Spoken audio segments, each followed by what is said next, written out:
Trickling in. Hey, did you see my email about work last night? No, what happened? Oh my God. We had like 5 overdoses last night. Really? Oh my What state are Yeah. gosh. you in? What state are you in again? I'm at Chicagoland. And where are you South Side-ish or West, far west suburbs. oh yeah? And you see that Yeah. much, huh? Yeah. So our last one was a lady who's like in her 40s. She had depression and she took basically all of her meds in the med drawer. She took tramadol, she took clonazepam, she took Cymbalta, she took Seroquel, and she tried to hang herself, but didn't Mm. have the set up for that. And then yeah, comes in the ER, and then we have to send her to ICU because we have to undo all the drugs that she was taking. Hmm. That was when I went home, and I was just like, "Holy cow, man!" It just was like disaster, What just disaster city. how long have you been doing this work? 25 years. And how do you, because we talk to a lot of first responders and um people in the ER, etc. How are you handling your mental health, and do you have anything that you use to decompress? I see a social worker. You do. So it's talk Yeah. therapy. Yeah. Yeah. Cause like that kind of stuff, like I still think about, like today. Cause we had 4 other ODs too. We had another one who was a 15-year-old and Wow. depression. And we're not a psych hospital, so we have to send those kids out. But a lot of times we have them in holding for like at least half the day, if not the whole day, to get them out. But when you have all of these patients with depressions and the teenagers tend to take whatever's in grandma's drawer, Mm. Yeah. like blood pressure pills, Tylenol, Advil, that kind of stuff. Hmm. But through my career, it's getting worse. Yeah. I mean, it's just getting way worse. And like how do you deal with these people? And then on top of that, I go to cold blues. So I Yeah. mean, it's gotten to the point where I walk into a room, as a pharmacist, because I'm with the crash cart, and I could tell by looking at somebody if they're dead or not. Mm. I mean, like that movie, I see dead people. Mm. I mean, I feel like when I went to pharmacy school, that wasn't a thing. It Yeah. was like, okay, well, you're trained to go to Walgreens or CVS, and that's not what I wanted to do. I wanted to do a hospital. So only 20% of us are hospital pharmacists. Mm. But it's like now it's just like, what the hell? And the thing that bothers me the most out of all this is that we get done, we might be at a cold blue or cold trauma for an hour, and it's like, okay, we'll go back to work. There's orders in the queue's backed up. You got to check all the IVs and all that. And it's like, are you kidding me right now? It's like you just went to a code in the ER or someone's dying and the family's out in the hallway and all this. And it's just like, what? It's like I need like 10 minutes in the bathroom to decompress. Yeah. You Well, I know? mean, I think you need more than 10 minutes, but Well, well, exactly. But Yeah. but then that's all they give us. yeah. It's like 10 minutes and back at it, Yeah. you know? I mean, it's for the nurses too. Nurses, doctors, all of us. It's like, all right, more patients are coming in, back to work. Yeah, I just that's the part that I have like a hard time handling. mm, And I pray to God I'm off from work the next day so I can just like decompress and kind of like watch TV and kind of do nothing and block it out. you know. Yeah, yeah. Um, well, maybe that's somewhere. Maybe we can start there. I was going to cover kind of Measure 109 and the Cure Act, what's going on in Illinois. Maybe we start there because there are ways, Karen, for people like you that are in high stress jobs that can access some level of therapy, and Hmm. through either, there's different ways. There could be with the Cure Act, there can be it's an adult therapeutic use, but then also there's MDMA coming online. So MDMA works really well. I think we've spoken about it before. 71% of the time it's curing PTSD. It'll be FDA approved, first round of approval, hopefully in um, hopefully in August. It goes for first round. I think it's May 13th. Because Um, that's in phase 3 trials right now, right? it's in an NDA submission, actually. Yeah, Okay. so it's past the phase 3, Okay. and those trials are so the placebo group. So the trial is um the results were 34% of individuals that just go through the talk therapy. So the protocol for MDMA for PTSD that Lykos has in a new drug application submission, 92 hours of talk therapy, or 90 plus hours of talk therapy over a 12-week period.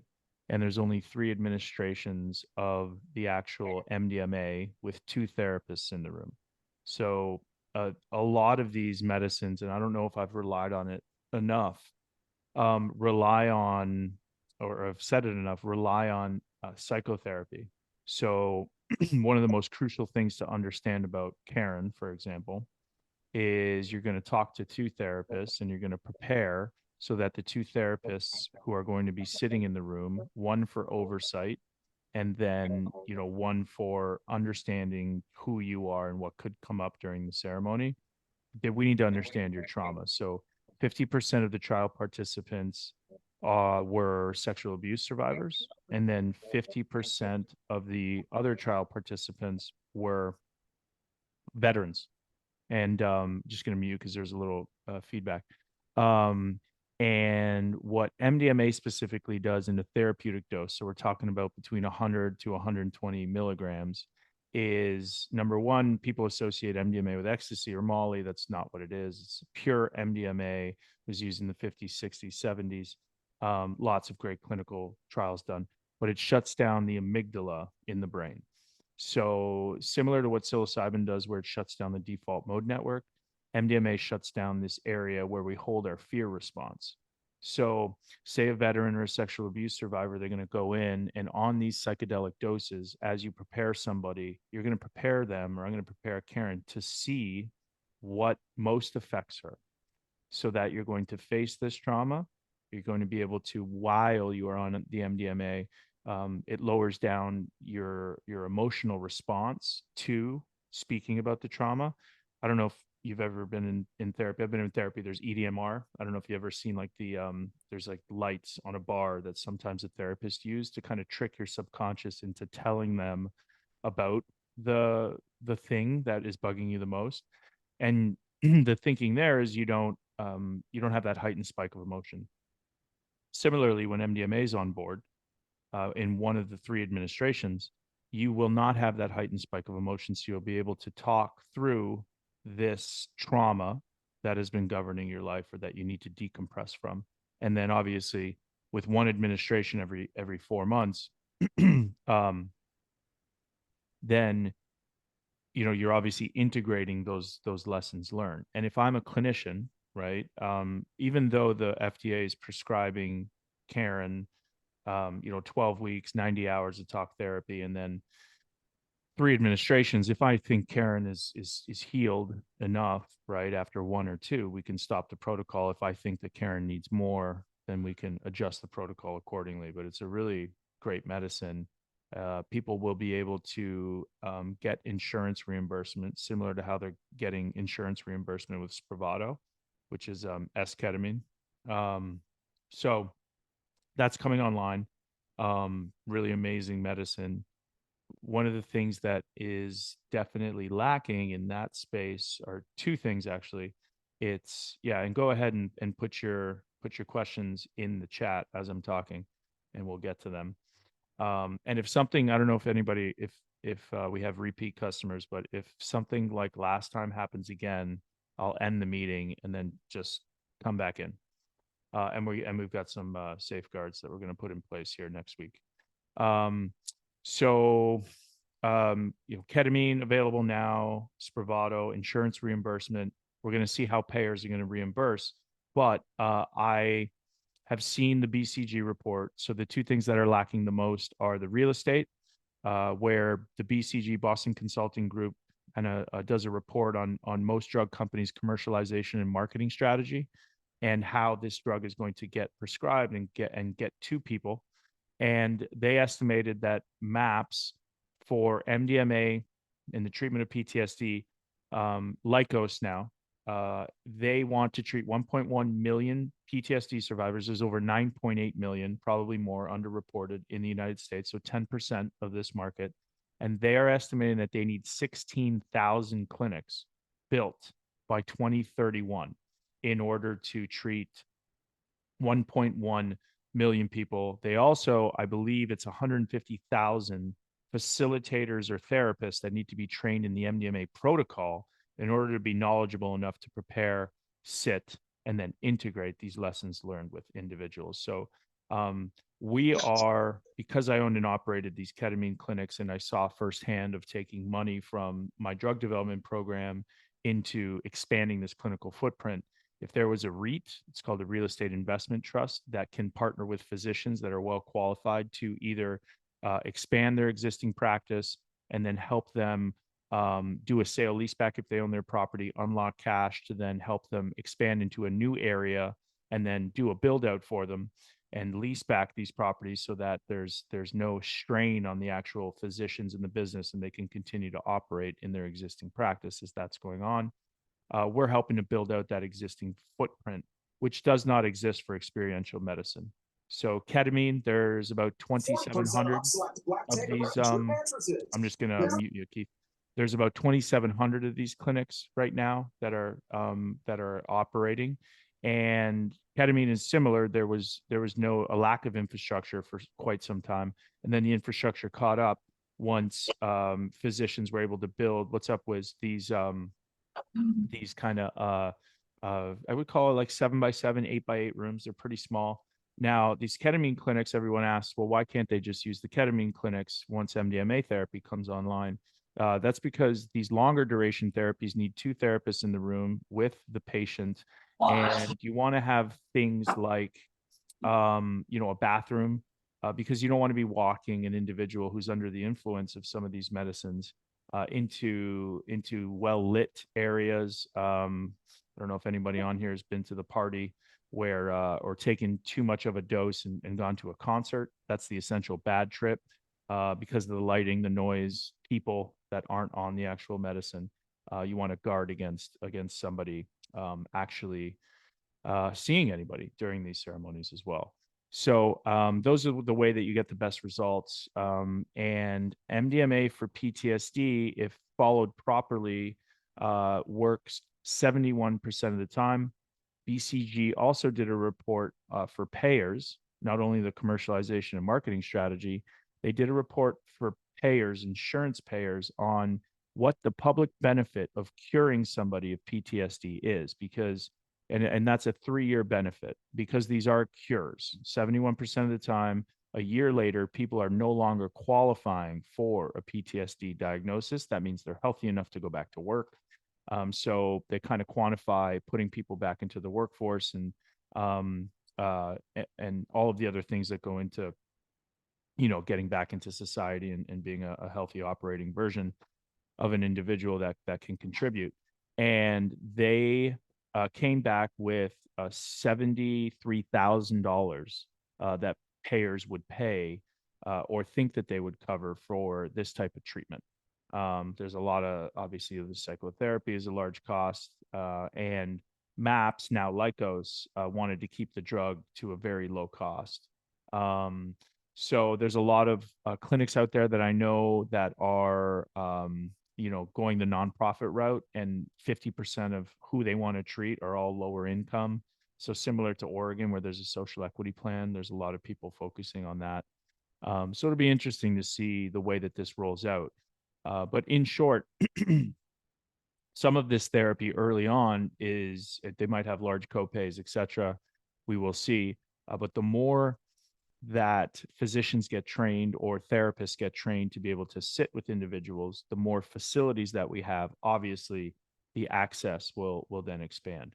So it's one of the ways that we're working in this. And Karen, it's one of the things that I believe people in your profession would be able to decompress because you need to. You know, there's a lot of therapist burnout as well, or psychiatrists burning out around 35, 36, 37. And it's my belief that if you guys are taking on these types of stressors, that employers should be um, supportive of you getting this type of reset. Wiz is on, and we always talk about Wiz. I'm not going to put you on the spot tonight, but one of the things we talk about professions, and we talk about people that may be operating in a profession but not at 100%, and the people that are operating at a lower level because they may be traumatized by some of the things they've seen or encountered in other professions or this one, don't have the ability to tell the truth and get access for fear of repercussion. And Wiz has always been saying that about the people that fly us. So people that come from his neck of the woods in the Navy are, usually are the people that are now flying us privately or commercially. And that was a really interesting thing. I think an article came out not too long ago about just how maybe off some of these individuals are, but they can't report that when they're reporting to the FAA, or they're trying to go to these interviews and um, get these jobs. And that's, it's uh, I guess I've felt a little bit of that pressure as well, but it's it's unfortunate, but I think it's a world that we all kind of live in, and a game that we all have to play in order to feed our families, if we are kind of feeling off. Luckily, um, some of these cash programs, some of these adult therapeutic use programs, there is some level of anonymity, and there is some level of being anonymous and tapping into some of these therapies. And luckily, we're partnered. Part of our social equity plan in Oregon is partnered with No Fallen Heroes, so that we can start healing some of our heroes at home, first responders, their family members. So that's really exciting. Karen, since we started off and you've been so generous with your time with me, sending me, um, and I hope I don't mess this up, but Karen is a pharmacist in an ER hospital in Chicago. Is that right, Karen? Cool. And so why don't we, she's been sending me a lot of information just about kind of, the psychotherapy of some of these different molecules. And why don't we, I've thought of maybe we introduce one of these decks that I helped work on, and the Cure Act. So this is an overview of SB 3691, House Bill 1 with Senator Ventura and Senator Ford, and IPS, the Illinois Psychedelic Society, and Gene Lacey, who's doing a great job in Illinois. This is one of the 32, or excuse me, one of the 23 pieces of legislation that is moving through different states in order, and this one is specific to adult therapeutic use. Now, can everyone see my screen? Yeah, cool. So, country is obviously facing a mental health crisis, and the Cure Act will lower barriers to safe and effective mental health treatments for Illinois, for people living in Illinois. 1 in 5 adults, 1 in 6 kids are experiencing mental illness each year. And Karen, this kind of triggered me when you were talking about just how young individuals and how our young people are dealing with their friends and these either suicide attempts or suicides. And suicide in Illinois is the leading cause of death. It's getting worse. It's the second leading cause of death amongst children 10 to 14, which is quite remarkable. That stat is pretty alarming. So something needs to be done. And obviously, opioid use, when we were thinking about this, is going after opioid use, and it's 2.5 times more opiate deaths than we're seeing car crashes in 2022. And this is one of the decks that were that we or I wasn't there, but couldn't be there, couldn't make it. That was presented in the House in Springfield not too long ago. So the Cure Act is trying to provide safe access through a therapeutic use of psychedelic medicines in Illinois, mainly psilocybin to start. Obviously, you see here the Hill, WSJ, WP, Time, John Hopkins University, Military Times, New York Times, CNN. there's a lot of major institutions that are reporting on just how beneficial psychedelics and these compounds can be. So psychedelics, this is a basically a table of clinicaltrials.gov.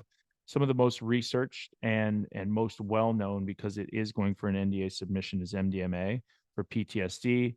They're also using it for end of life anxiety, social anxiety, the mechanisms of action, which I'll touch on very lightly, and we can maybe bring on a medical professional to talk more in depth about how and where these medicines work. But it's the 5-HT2A serotonin receptor, and the research status, as I mentioned before, is in that NDA submission. It's Schedule 1 substance. So MDMA is deemed a Schedule 1 substance, which I'll just remind everybody means no medicinal value and highly addictive. Psilocybin is being explored for end-of-life anxiety, major depressive disorder, OCD, smoking cessation, cluster headaches, PTSD, bipolar eating disorders. LSD is being explored for generalized anxiety, most notably by MindMed. They're a publicly traded company. They're also looking at it for depression, cluster headaches, illness related to anxiety, etc. And these are all 5-HT2A receptor antagonists. Ketamine is approved for treatment-resistant depression, suicidality. Ayahuasca, which we haven't really talked about too much, I'll kind of glaze over, and ibogaine. These are two. Ibogaine being a South African root plant, which Wiz is much more knowledgeable and can explain when we do a proper drop in. Ayahuasca is a combination of a vine. It's harmonol, or harmaline, excuse me. And it's also been shown in studies on its own to be very effective for the treatment of some neurological disorders. So it's got some nice anti-inflammatory and neuro-anti-inflammatory benefits. And that is combined with the charcuterie bush, which is primarily made up of DMT. So I've done an ayahuasca journey, and we can focus in on just how impactful that was to face my fear of death. And it's been shown in a lot of these trials to really affect and be very effective for the treatments of PTSD in veterans, as well as the treatment of traumatic brain injury. So yeah, some pretty cool stuff.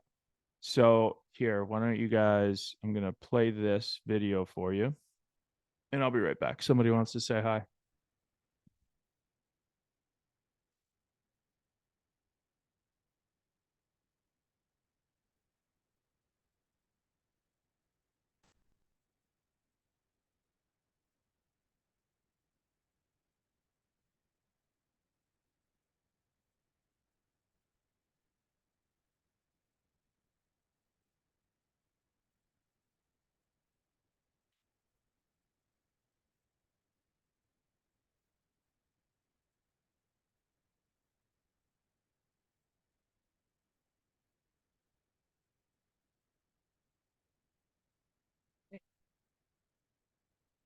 Say hello.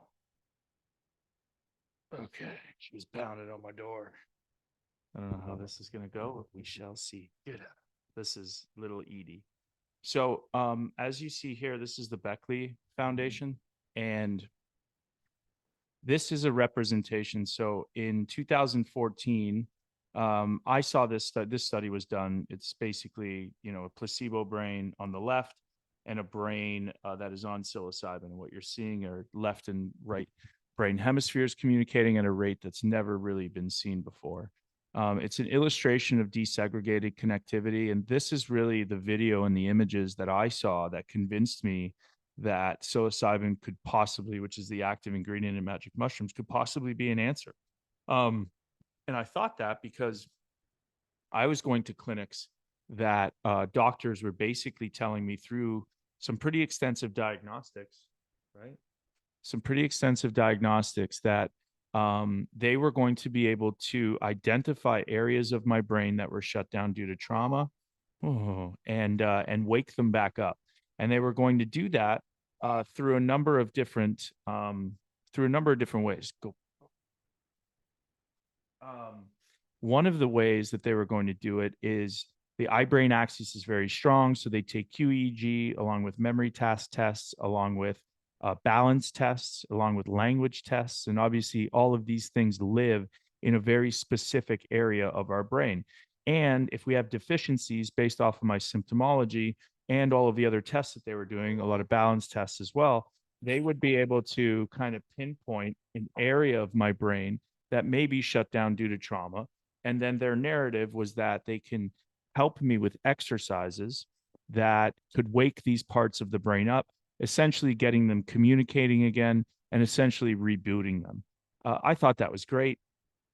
Unfortunately, fortunately, like for me, but unfortunately for a lot of people, and I ended up getting very, very frustrated at them. I was paying $1,500 cash a day. Some of these clinics you pay 500 cash a day, and these are intensive, kind of week long, 5 day programs. And of course, everybody feels good going and doing that. But I was in a situation that eventually I started to move away from these concussion clinics and stroke rehabilitation clinics because I wanted them to test my blood. So I wanted them to, because I knew none of these exercises were actually doing anything for my pituitary gland, which sits in a very rigid part of your skull. And if you're a concussion survivor, then your hormones are going to be off. And they wouldn't do it. So that kind of started to tell me that they needed me to come into the clinic in order for them to make money. And so after I realized that, I started to really move away. And luckily, I found this study in 2017, and I didn't quite go because I was still in my let's go to float tanks, hyperbaric chamber, mox acupuncture, cranial sacral. I was still very much in the phase of trying to manage symptoms. But eventually, after reading more PubMed papers and realizing that this could connect the brain hemispheres that these doctors were telling me, it can really help with memory. It can decrease kind of my fear response, or I was stuck in flight mode, so it can down regulate the nervous system. It can increase neuroplasticity, get my neurons firing across different pathways and form new connections. Psychologically, it can really help with my perspective on my injury. I was really stuck in this victimhood mindset, and I knew that it wasn't good for me. And cognitively, it can just kind of shift my attention and give me a fresh start or a fresh perspective. And yeah, it really obviously, looking at me now and expressing that I do not suffer from any symptoms any longer, it was extremely impactful for me. Let me try to move this down. Some of the statistics about just efficacy and safety. Psilocybin, we've talked about this before. The substance ranks the lowest for harm to others or to ourselves when we take it. Benzodiazepines are next, LSD, then it's ecstasy, then it's methamphetamines, alcohol, and heroin and crack cocaine are the three highest. Hold on a sec, she's getting a little vocal. I'm gonna hand her off. I'll be right back. Say bye bye. Say bye. Say bye.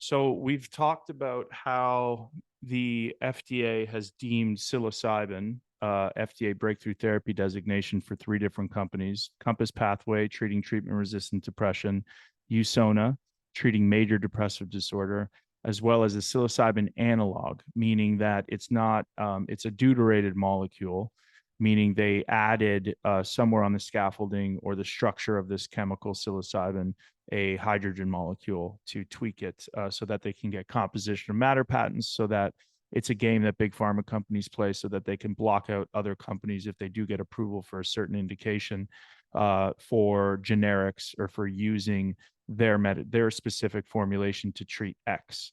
It's a way for companies to, if they spend the $200-300 million to gain investment, and it's the best IP out there, intellectual property, and investors like it. And but that being said, you have to do something that is unnatural to a chemical structure because you can't really patent nature. Anyway, that being said, some of the clinical data that's coming out at a 4-month follow-up, 75% of participants achieved remission and no longer showed signs of depression symptoms in a phase 2 clinical trial. So that's pretty remarkable. When we're talking about the sickest of the sick, we're talking about intractable disease or psychiatric disease states that people are hopeless out there.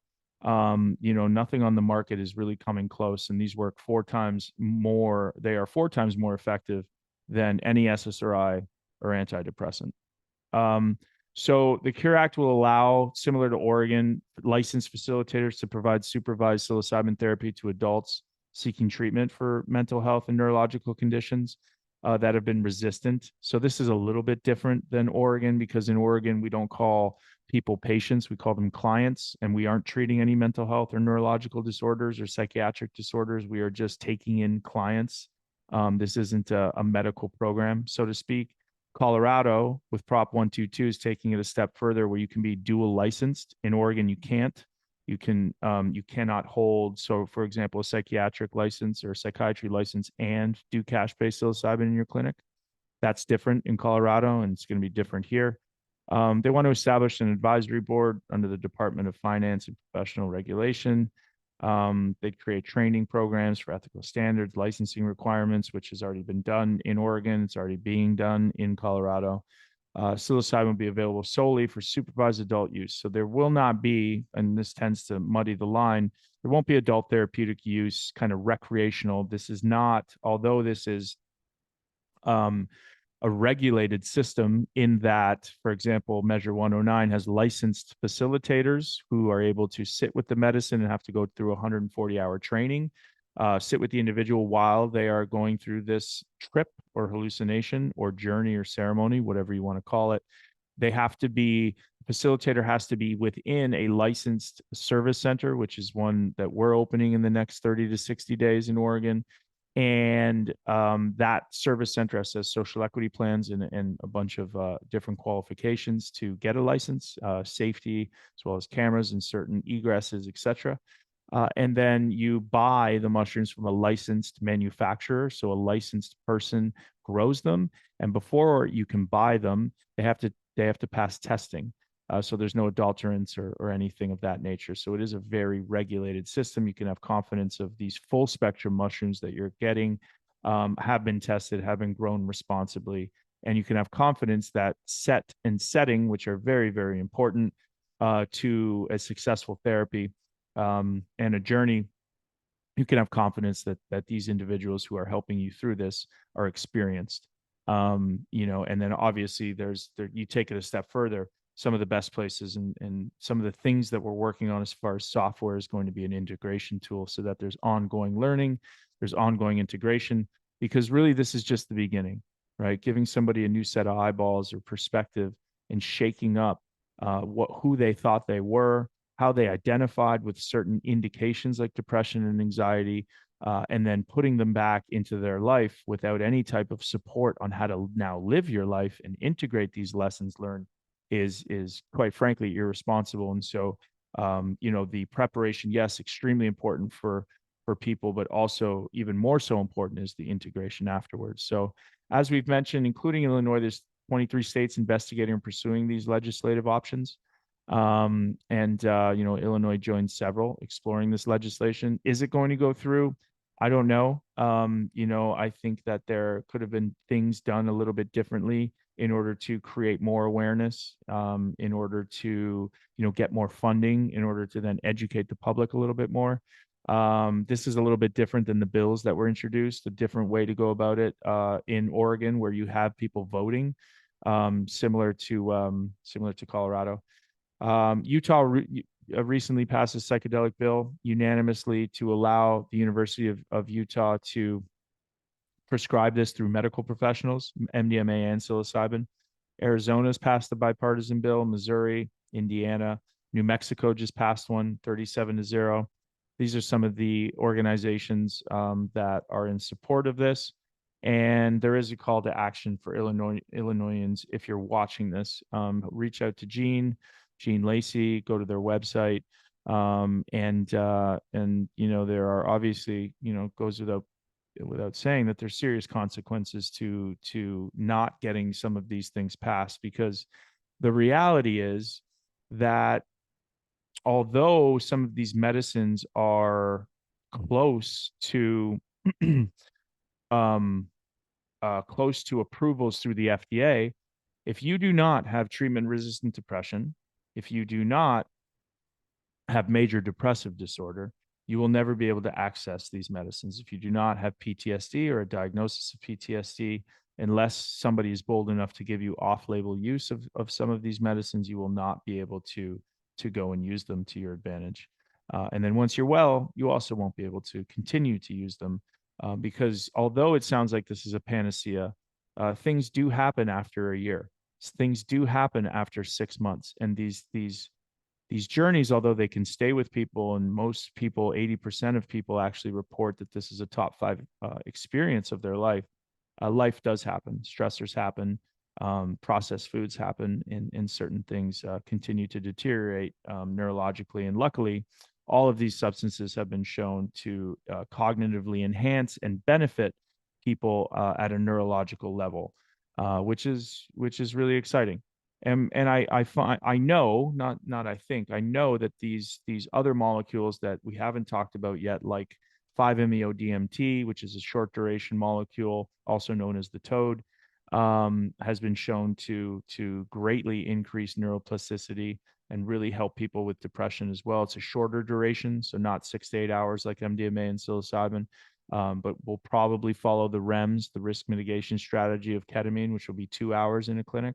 So faster administration, offload, and really you can get more people through that medicine work, as opposed to really bogging down kind of the clinic for 6 to 8 hours. But pretty exciting stuff.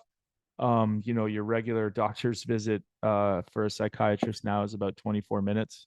And I'll end it with, these medicines are getting to the root cause of our issues so that they do not govern the rest of our lives. They are not band-aids. And that, I think, is one of the most exciting things about a lot of these substances and programs that we're talking about. So let's get to some questions, and then we can end with a little bit more information on Oregon and Measure 109. So started microdosing 2 weeks ago. Post concussion, I've already been seeing benefits. Nice. It's good stuff, Joseph. Noticing difference in memory, anxiety, and depression. Even my wife is saying she's noticing. Let's go. Joseph, are you on right now? Yeah, I'm on here. Tell us a little bit more, bro, if you don't mind. Yeah. Tell us Yeah, how you roughly were, about and tell us how you're doing. great. Yeah. So maybe about 2 years ago now, I had my first concussion in what ended up being a series of four different concussions. Um, I had a couple when I was younger as well, from sports, but uh, yeah, this time around, I definitely saw a. Sorry, I'm No problem, buddy. need to jump to get somewhere quiet real quick. Um, but yeah, basically, I mean, I went through all of the different challenges around post concussion syndrome. I mean, after that first concussion for about 2 years ago, I was out of work, couldn't do anything for a solid like 6 months,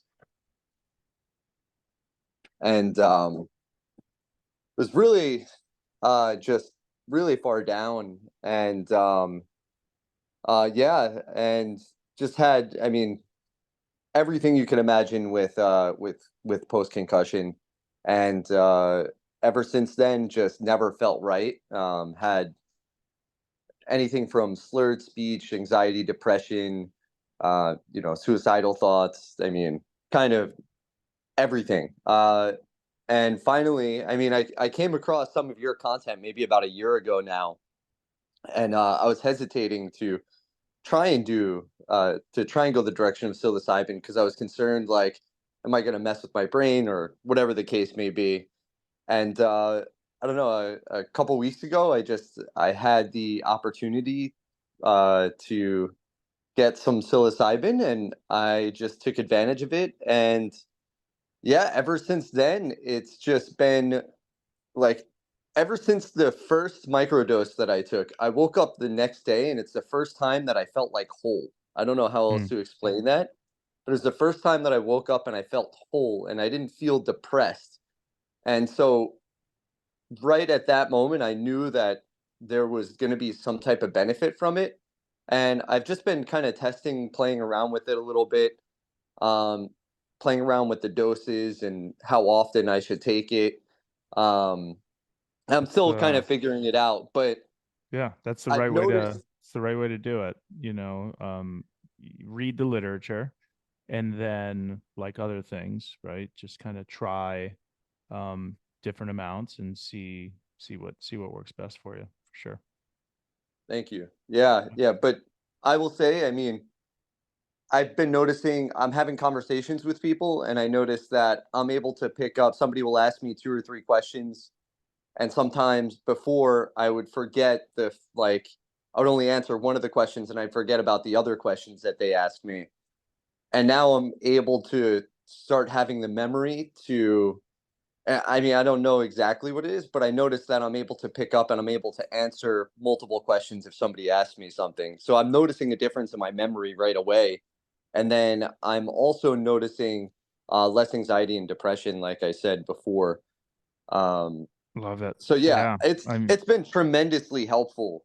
I didn't think that I would see a difference within like a couple of weeks. I thought this was, maybe a month or two down the line I might see some type of benefit, but it's been pretty incredible. So what you're experiencing with memory, I'll just pull this video up again, is that you have access to more of your brain, and that more you have a heightened obviously you have a heightened serotonin that's being released, but you are just making different connections and that you were once not making because of the damage that you took with concussions. And so you're reconnecting, you're making new pathways, you're making your brain stronger. And congratulations, man. I'm glad that and this is very common, by the way, everybody. We do talk a lot, and thank you, Joseph, for sharing. We do talk a lot about high doses, but I've seen low dose therapy, which has been a large part of my recovery, work just as well over a longer period of time. And yeah, it's pretty remarkable what low dose over these, because nothing gets fixed in 4 hours, right? So there's definitely needs to be a reintroduction over a longer period of time of some of these medicines. Um, Commodore, what's the ICER report, Wiz? Why don't you expand on that if you're there?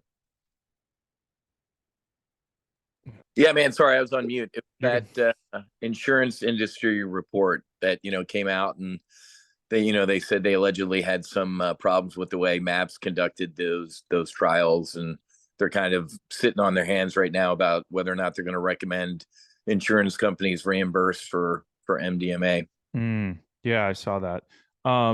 So that was funded by a pretty well-known organization that's always been against MAPS.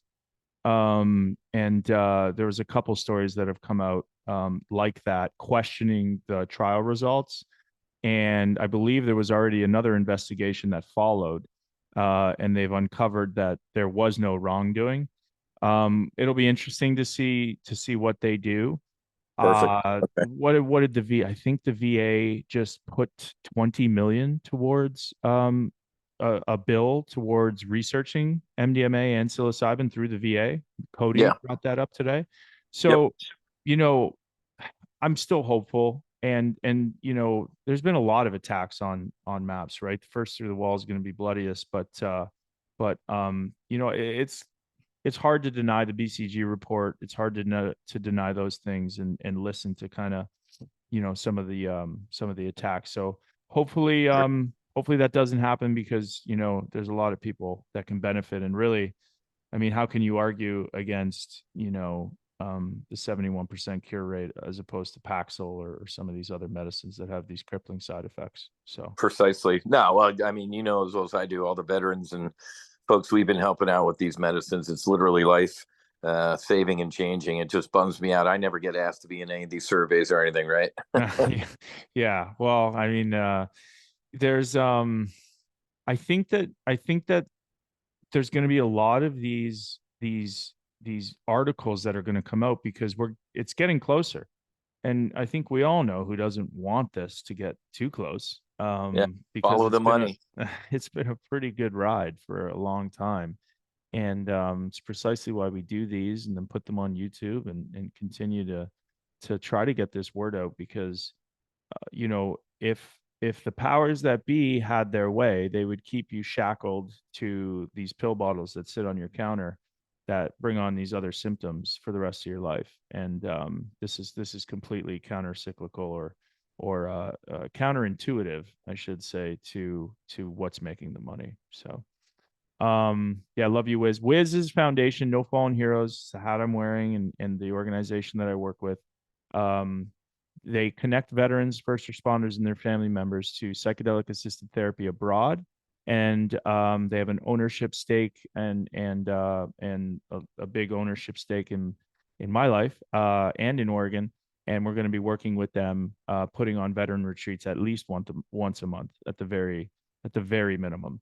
We're going to be using profits and we're going to be executing on our social equity plan with them. So love you, Wiz, love the Buckleys, and God bless.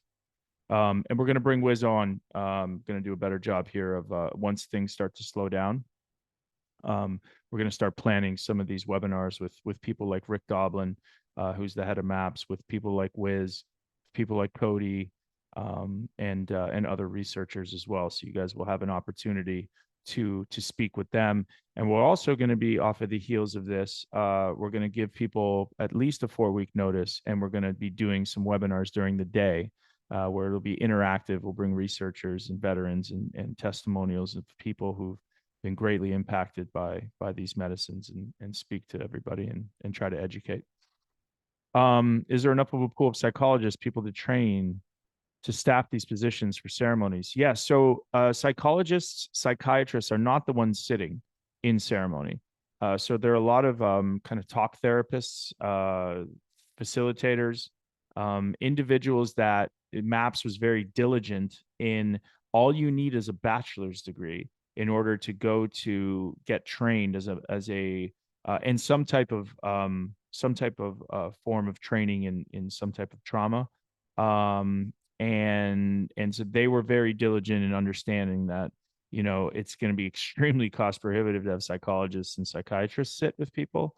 But and you also don't even need to have an MD in the building. You just have to have an MD within a 5 to 10 mile radius of the clinic. So they're very, very diligent in understanding that that if they didn't go that route, it would be very cost prohibitive. Adam, no problem with being late. Don't let it happen again. Tracy, I did a 5-day intensive at a functional neurology place. Felt great while I was there, but it didn't stick. I had the exact same experience. Couldn't work, be a mom. Yeah, it's what I say now, right? And there's a lot of videos with me, kind of, I've had to go around to these websites and ask them to take my likeness down and didn't give them permission, first of all. But that is not the first line of defense for adults. Now, that's the first line of defense for minors, for people that aren't over 21 that can't access this medicine. But the first line of defense is to test your blood, your brain, see what is going on, what is happening, and then zoom out with a medical professional, with your medical professional, and bring forth some of this research and see what they say. Get them to help you and do the research, and then make an educated decision as to your treatment plan moving forward. But I agree that these, beware. I will say that just beware. Love these seminars. Would it be possible for you to give us a day's notice? Yes, Keith, for sure.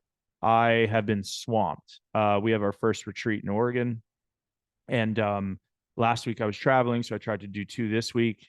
Then our little interruption shook me a little bit, and I was just swamped with work today. So absolutely, I will do a better job of making sure that we are going to keep it once a week for right now, because I am traveling a lot and working.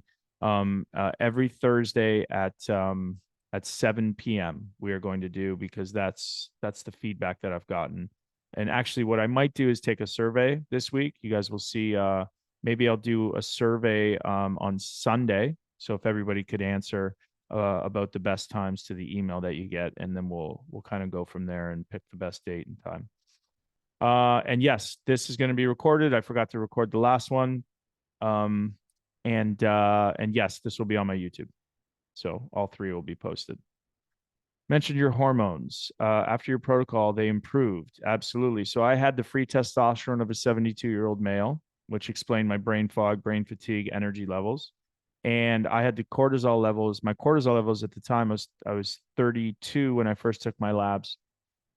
They were 3 times as high as the normal level. So just stress through the roof. Again, that body, that feeling of being stuck in fight mode or flight mode, always being scared and on edge. Can't live that way. Thoughts on replacement? I don't. So I went to Dr. Gordon, which he's pretty good, but he put me on 12 statins, 12 bottles of Q, Q, Q310. I can't even say the names. And I remember this is right before I tried my mushroom therapy. I did about a month, and I remember that I wanted to let one thing kind of prevail. So I stopped about 2 weeks before the mushroom therapy, did some diagnostics, did some blood, and then still, hormones were very off.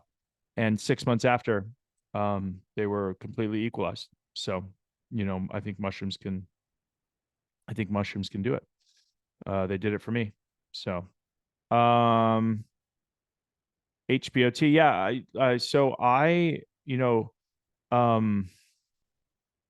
Hyperbaric chamber has worked for some people and it's exacerbated symptoms for others. I never ever say or try to bash anything. If you think that it could work for you and it provides hope, then go try it, because I have seen it be beneficial for some. It's exacerbated symptoms for others, and others have felt nothing. So just go and try it. It's got a lot of really good efficacy. All of my hormones. It would be amazing if this helped. Absolutely. This info, Keith, all good, man. Appreciate you saying that, dude. And this is why we do it, my friend, and although this wasn't freely given to me, I feel an obligation for right now to freely give it away, so all good. Appreciate the message. Appreciate you being here. I need to find some to start microdosing, but I don't know where to get them. Well, I'll send an informational email out. And at the very least, what we can do for some of you is to start at least dosing on lion's mane and reishi and cordyceps and things of that nature. So, Adam, I don't know if you have my email, but just send me an email if you want to learn more information. I'll put it in the chat, right? And I can connect you to somebody. What else we got? Let's see. Uh-oh, the baby's back. What do you want, baby? All right, let me see. Start microdosing. Yes, sir. Already read that. So Dustin's asking about doses on and off periods. So I'll give you my protocol, and then you can go and research. There's a bunch out there. But again, it's very dependent on you, right? This is very much a feel thing. So my protocol after the high doses, I tried to go on lower doses right away, and it exasperated it made me hallucinate. I was too close to it. So I washout period for about 14 days, sometimes 3 weeks with nothing. And then I would start a regimen when I first started this, because I knew how hurt I was, 5 days on, 2 days off. So Monday, Friday, made it really easy on myself. Take one in the morning with a morning coffee on an empty stomach, because the fasting, it helps with the bioavailability of these medicines and helps them attach to the receptors when they're not competing with food. So in the morning, 5 days on, 2 days off, weekends off. Another protocol is dosing every third day. So day 1, take it. Day 2, off. Day 3, off. Dose on the 4th day. Another one is every other day. And, you can kind of get the picture, right? So because these are natural, mess around with dosage, mess around with, with the days and see how you feel. And then, gauge it. That's why I think a mindfulness practice is very, very important. Meditation, breath work to understand how you're feeling. Any openings for the retreat in the beginning of May? Yes, sir, Zach. Use the email below. They are filling up, but I believe there are a few more spots. I have to go back and check. And I'm working my way through this. I was kind of pushed into this in a very good way, not being forced, with this viral video and with just I'm a big sign guy, and so I was kind of waiting for some signs, and there are some, and there are lots, right? And so it's time to kind of start executing on these things, and so hastily got these things out, but very very excited for our retreat next week, with some individuals, and I'm excited for the ones in May, and but yeah, there are some spots, so just toss me an email, Zach. I put it in the chat. Insurance companies don't want to pay for it. No, they do not. Yeah, the generics. Absolutely, Karen. You know it. You know the score. Where is the info on facilitator training and cost to be trained? Oh, Andrew. So, Andrew, if you literally, so I actually, did I not send it to you? Thought I sent it. Here, I'm going to, there was an article in Maps, so Maps, and there's links to all of the approved OHA facilitator training. Oregon training program, Sound Mind. Here we go. I will put this link in the chat. And I think that's the one thing I forgot to send with the email today. But here you go. It's in the chat. Right. Meow.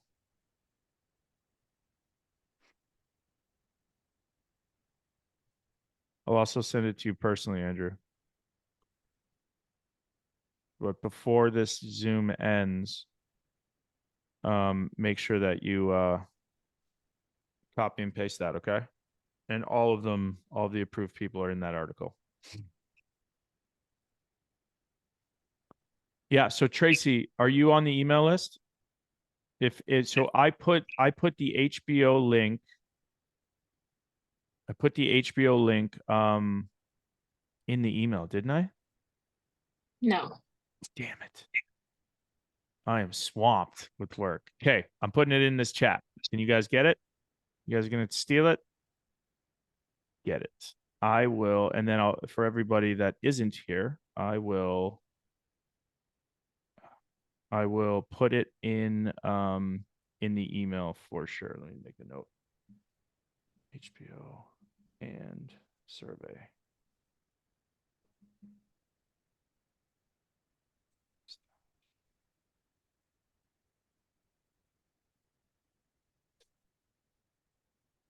And we're actually filming another one with the same executive producer, which is going to be cool. Wiz is going to be a part of it. So Wiz, make sure you hit up Jordan.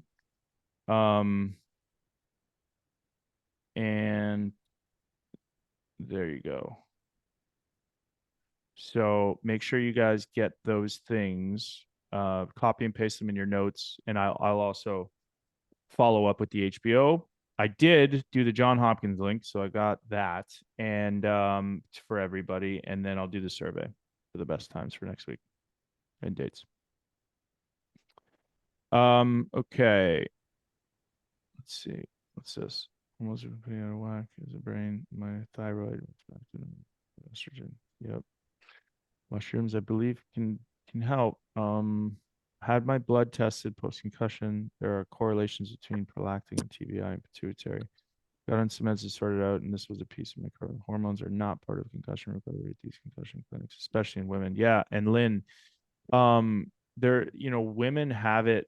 What's exciting is there's an individual who's a very big concussion advocate, who is a woman, who will be at our retreat where we're going to be filming this second HBO special. And it's going to be a 90-minute feature documentary that'll go into Sundance, etc. And the reason that I wanted her is precisely because there isn't a lot of research done on women. So, and women are much more susceptible to concussion. So there really is no way to guard against concussion, especially if you're playing a collision or contact sport. Men are from we hold our strength from the chest up, right? We got strong shoulders, chest, neck. So it minimizes the whiplash effect. Women are from the chest down.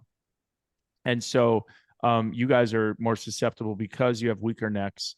And the number one thing that you can do for a concussion to minimize damage is see the hit coming, tense your neck muscles up to stop that whiplash effect. And that's why some of the neuronal shearing or axonal shearing to the sides of the brain twisting this way from side hits when you don't see it coming do the most damage. And that's also too why you see, you know, your grandmother who got rear-ended. It wasn't that hard, but they were sitting at the red light looking at their phone and they had no way to protect their neck from the whiplash effect. So those are the kind of ways that concussions can really impact. And let's take it a step further. I'm a drug developer. I was a drug developer. I'm no longer a drug developer after seeing how these. Stephanie, can you also provide? Yes. Stephanie, you have my email. Did you get my email? Did you get my email in the chat? Okay, perfect. Email me.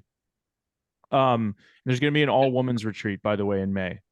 In conjunction with No Fallen Heroes. So you're going to be with some first responders and veterans, and it'll be curated by our lovely facilitator Nicole Fox. She's a great somatic facilitator, and I think it'll be awesome. So make sure you hit me. So with the concussions, the drug developers, what you do is when you develop a drug or you're building it, you have to. So when you develop a drug through the FDA, the first step is to put it into an animal, and the animals in this case are usually mice, and we use all male mice because the female mice have menstrual cycles, and it messes up the data. So all female mice have been removed from these studies. So we know little to nothing about how drugs correlate into females, first of all. Second, we know even less about how they correlate in these TBI models. Now, when I was developing a drug through the FDA, and we touched upon this on the podcast, there's models, FDA models, that you basically put a mice, it's a male mice, a very specific one, and you drop an anvil on it, and you basically mimic a concussion, and then you give it a medication, and you see if that medication had an effect on this mice's recovery. Very hard, almost impossible. That's why there's no concussion drug that exists on the market to prove. So what we had to do was go for concussion-related depression. Now there's tons of depression models that can correlate, but we didn't have to hit these mice in the head. But again, there's no female mice that they use. So this, along with other factors, is why there's not a lot of research done on and for women. But that being said, there's been a lot of women that have been benefited from mushroom therapy, both, you know, containing psilocybin and not containing psilocybin, things like lion's mane that increases BDNF, brain-derived neurotrophic factor, using reishi that is very calming at night and helps downregulate the nervous system. Cordyceps, if you need some energy before a workout, it's a great pre-workout mushroom. And all of these mushrooms are anti-inflammatory. And have great neuroprotectant abilities as well. Side hit on the ice is what happened to me. Yeah. It's luckily I didn't have any of those, but I've had my fair share of others, and no fun at all. Oh yeah, Lynn, that's what I was going to mention. What's her name from Pink Concussion? Is it Catherine? I think it's Catherine. She's amazing. And her, as well as there's oh my gosh, she's gonna kill me for not remembering. I'm having a day here. Let me see. There we go.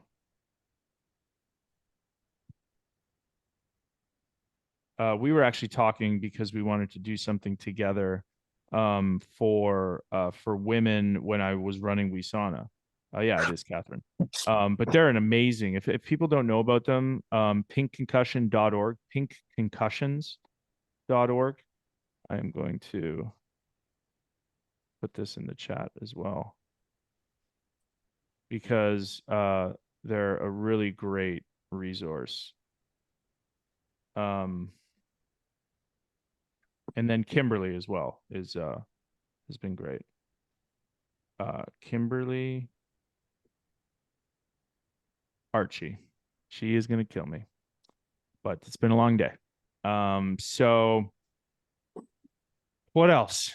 The mushroom cocktail that you're using, is there a certain brand? Yeah, I have a certain brand. I'm actually getting everything encapsulated. So I order mushrooms from Oregon. They're USDA certified organic. It's a 14 mushroom blend. And we'll have that available both in Oregon as an aftercare protocol as well as on the website. The reason that I want to do it is because it'll be much cheaper than just buying it from, like, I buy it in bulk and then I'll get it recapsulated, and there'll also be some other ingredients in there as well. Yeah, Lynn put it in there. You beat me to it. Dang it. And what else? Yes, for right now, why don't I do this for everybody here? Go to Mushroom Harvest. I don't want to keep it from anybody. Mushroomharvest.com. That is a phenomenal resource. And also, if you want to learn more about these other mushrooms, mushroomreferences.com is a great resource to get information about clinical trials. So here's what I'm going to do. I am going to send an email on resource pages, and I'm making another note. I will include Catherine and her contact info, and Kim, who are amazing. Pink concussion. I will include mushroom references, and I will include product. Okay. So HBO survey resource page. All right. And yes, I do recommend, Stephanie, that yeah, pink concussion is just for women. They do not let any men in. So it's all good though. They're nice. All right. Well, if there's nothing else, and we'll be back next week. This one's been good. Kept it safe. PG. Like that. And thank you to, and so I'll do a better job, I promise, of getting this out to people earlier. I am traveling next week. I do land, I believe I land at 4 p.m. So if that's the case on Thursday, if that's the case, then we are either going to have to do this Wednesday, or we will have to do it at 8 p.m. on Thursday. But I will keep everybody aware. But most likely, let's probably do it Wednesday. And then I will choose a run a show and a date that works best for everybody, and we'll continue to keep that so that everyone is well aware. And yeah, thank you to everybody who came. My email is in there. There is going to be an all women's retreat. So if Stephanie, if anybody else, yeah, Keith, you're welcome. If anybody else, what does a spouse or partner do while wife is in the ceremony?